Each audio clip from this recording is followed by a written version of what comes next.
IRS offers founders and even early employees of tech companies something called an 83B election. And so what this is in terms of tax savings for you is it's allowing you to accelerate income for your options or your shares to the current fair market value. And so you always kind of want to look at this with the hope that your fair market value is going to continue going up. And don't we all, right? But this is especially powerful with an 83B election because you can pay the taxes now on the current fair market value, which you hope is lower. And so that's really the great part is I'm accelerating income at this lower fair market value on the hopes that it continues going up so I don't have to pay taxes on that higher fair market value.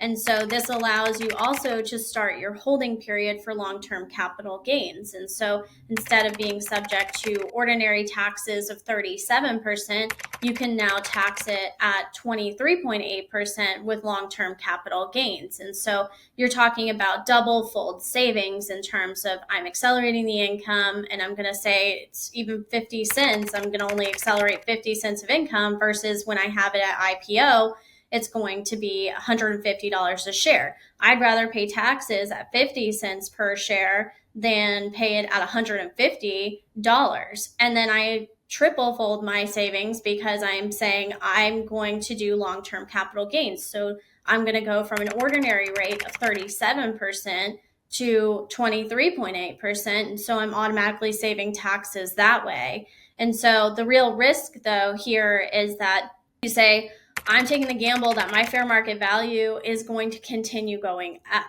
Whereas if it continues to go down, you're going to lose money, not just in general, but also you've accelerated income and you could have paid less taxes on the shares because they've gone down in value. And then also you aren't fully vested in your shares. Say something happens, you want to leave, you get a great opportunity, you haven't met all your full vesting requirements. And so all of a sudden you're like, I've got to leave, but I've done this 83B election and there's no backing out of it. There's no takesy backs in the IRS's eyes. And so they're going to say, no, you did it. You had to pay the taxes. And I'm sorry that your shares aren't fully vested, but that doesn't take away the taxes you paid. You don't get a credit or anything. But it's still a really powerful tool in terms of I'm going to accelerate the income. I'm going to pay lower taxes on a current fair market value that I know is going to be lower than if it's at IPO. And I'm going to be able to save money in my long-term capital gains versus my ordinary tax rates.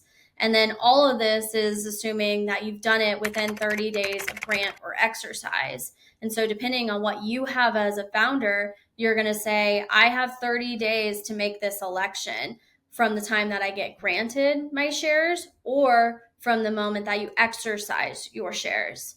And so that's really important. The IRS has now come out with a form called 15620, and they're allowing you now to make that election through that form. They also have a statement that you can file, and usually, your company will help you do this, but we're also here at KB to help with that process because it's not been streamlined yet, and the IRS is still kind of working out the kinks. And so we're really familiar with doing the election here. And so that's where we come in and we help. We say, is it the right time to do this election?